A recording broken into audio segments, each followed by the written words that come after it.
تفديك النفوس ولا تفادى، فأدني القرب أو أطل البعاد.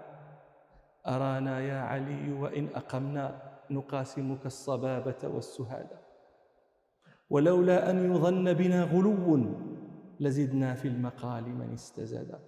وكان إذا أخ هادى أخاه ترابك كان ألطف ما يهادى. على ما هجرت شرق الأرض حتى أتيت الغرب تختبر العبادة. ضعنت لتستفيد أخا وفيا وضيعت القديم المستفاد. أقم في الأقربين فكل حي يراوح بالمعيشة أو يغادى، وليس يزاد في رزق حريص ولو ركب العواصف كي يزادا.